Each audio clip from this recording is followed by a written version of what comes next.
गृह मंत्रालय ने देश में चल रहे उस एनजीओ पर कार्रवाई की है जो एनजीओ यहां देश में समाज सेवा के नाम पर विदेशों से फंड ले रहे थे, लेकिन उस फंड का ना तो कोई हिसाब किताब दे रहे थे और देखने में यह भी आया कि उस फंड से देश विरोधी एक्टिविटी चला रहे थे। और ऐसे में अभी गृह मंत्रालय ने 15 ऐसे एनजीओ का रजिस्ट्रेशन रद्द किया है और पिछले साल भी ऐसे रजिस्ट्रेशन रद्द किए गए थे।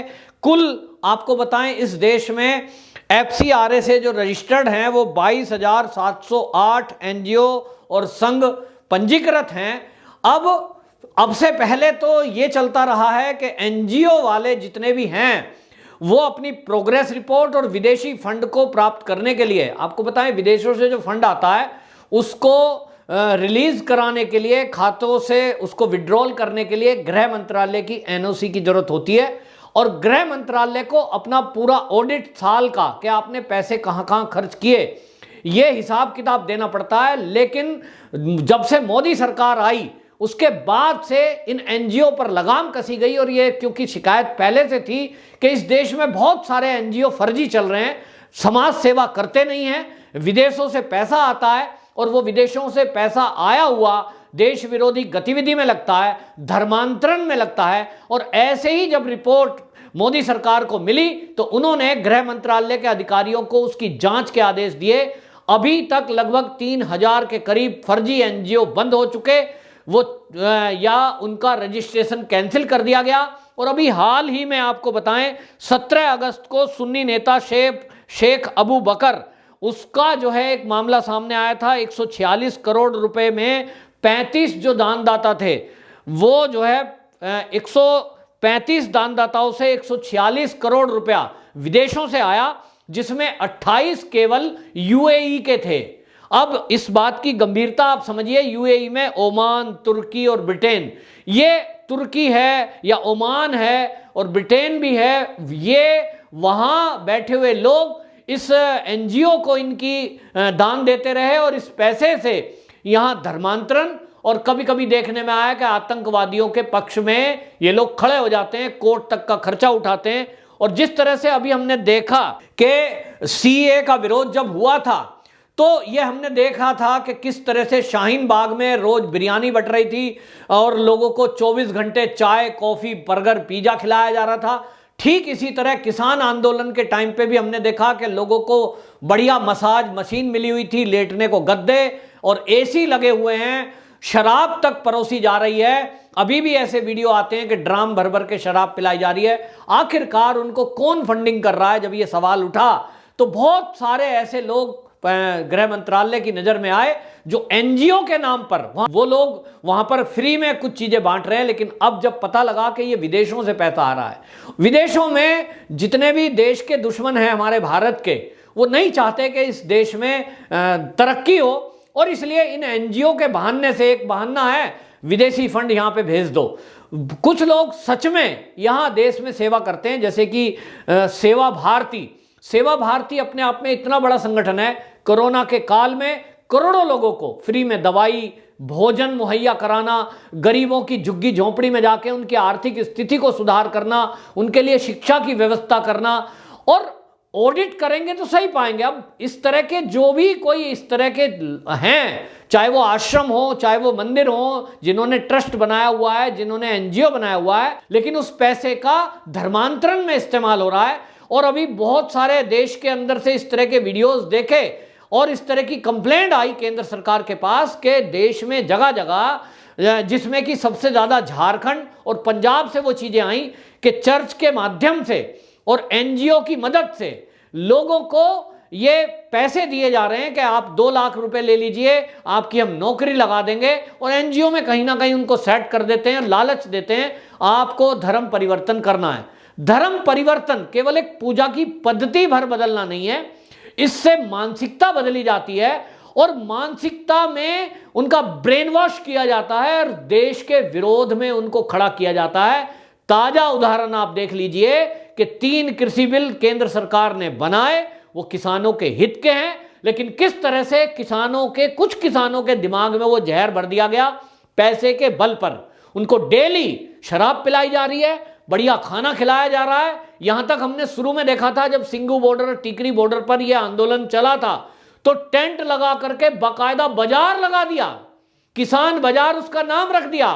आओ और फ्री में आपको जूता चाहिए जूता ले जाओ, कपड़े चाहिए कपड़े ले जाओ, कंबल चाहिए कंबल ले जाओ। और कौन बांट रहा है? एनजीओ बांट रही है साहब। क्यों बांट रहे हैं? किसान आंदोलन को चलवाना है, दिल्ली के बॉर्डरों को जाम कराना है, दिल्ली के उद्योग धंधे को ठप करना है। दिल्ली के उद्योग धंधे ठप होंगे तो किस पे असर पड़ेगा? देश की अर्थव्यवस्था पे। अर्थव्यवस्था को चौपट करना है ताकि चीन अपने उद्योग धंधे को भारत में स्टेब्लिश कर सके। ये चीन को फायदा पहुंचाने के लिए इस तरह के कारनामे करे गए, नाम एनजीओ का। लेकिन अब जब से मोदी सरकार आई है ये नहीं चलेगा और इसलिए केंद्र सरकार ने इसमें सख्ती दिखाई और जितने एनजीओ हैं सबकी जांच बिठाई।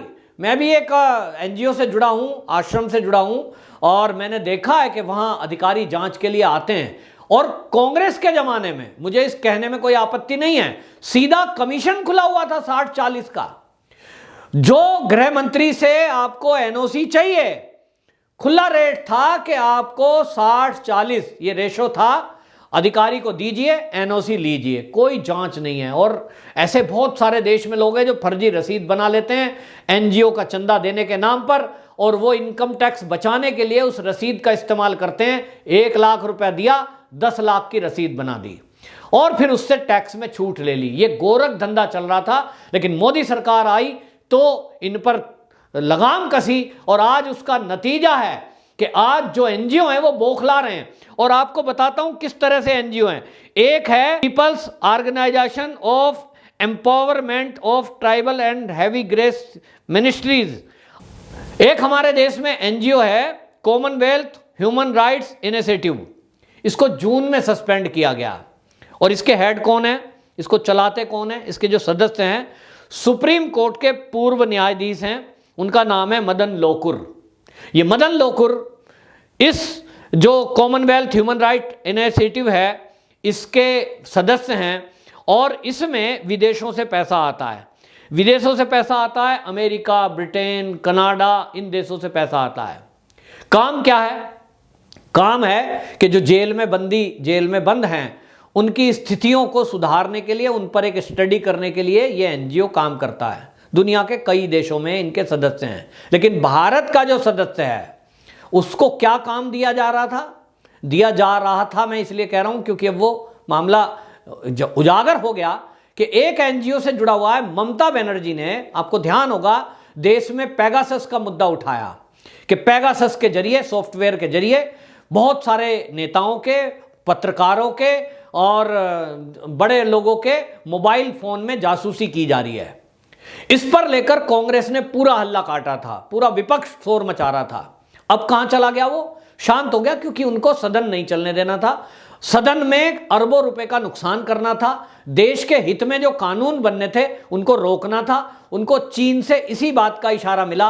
अमेरिका और जो ये देश हैं, आज हम देख रहे हैं कि उनके हाथ की कठपुतली बने हुए हैं बहुत सारे लोग, स्पेशली चीन। वो चाहता ही नहीं है कि इस देश की संसद में कोई काम चले। और आपको एडवांस में आप देख लेना, अगला सत्र शीतकालीन आएगा, उसमें फिर कांग्रेस कोई मुद्दा लेके आएगी, फिर राहुल गांधी, सोनिया गांधी आगे आएंगे, फिर हल्ला काटेंगे।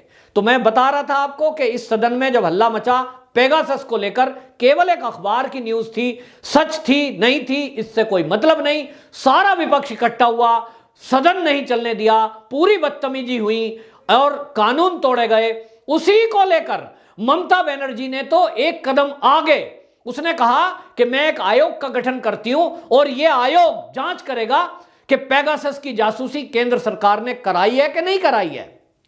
उसकी निगरानी कौन करेगा? आयोग की, वो आयोग की निगरानी करेंगे मदन लोकुर। ये मदन लोकुर कौन है? कॉमनवेल्थ ह्यूमन राइट इनिशिएटिव यानी CHRI, इस एनजीओ के ये सदस्य हैं और सुप्रीम कोर्ट के पूर्व न्यायाधीश हैं। इनको जिम्मेदारी ममता बनर्जी ने सौंपी कि आप जो आयोग का गठन मैं कर रही हूं 2 सदस्यीय, इसकी निगरानी, इसकी जांच आप करेंगे और पश्चिम बंगाल की सरकार को यह जांच सौंपेंगे। उसके बाद क्या होता?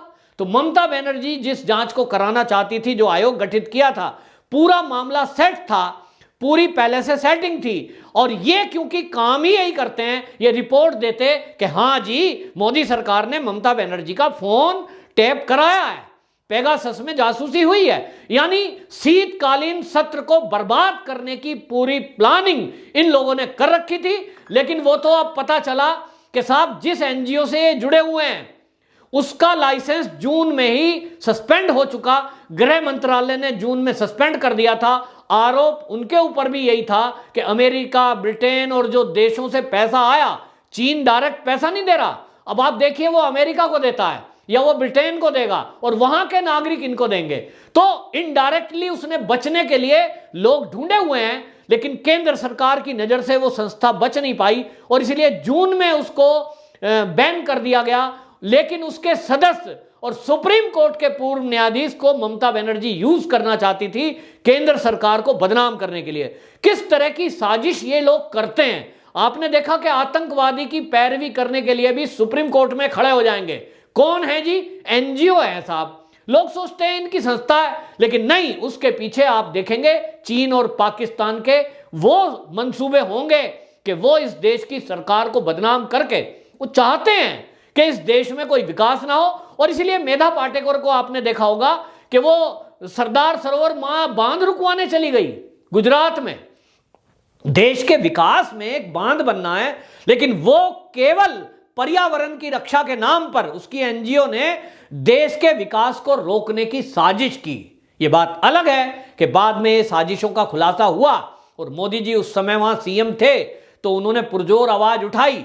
लेकिन मेधा पाटेकर जैसे लोग, ये आस्तीन के सांप अभी भी हमारे पास हैं और एनजीओ के नाम पर ये काम कर रहे हैं। और इसीलिए इनकी बौखलाहट है कि मोदी सरकार ऐसे एनजीओ पर नकेल कस रही है, इनको एक्सपोज कर रही है। लेकिन दुर्भाग्य से इस देश का मीडिया ऐसे एनजीओ को लेकर मौन है। और आपको बताऊं, ये एनजीओ अगर बंद हो जाए फर्जी, तो किसान आंदोलन एक दिन में बंद हो जाएगा।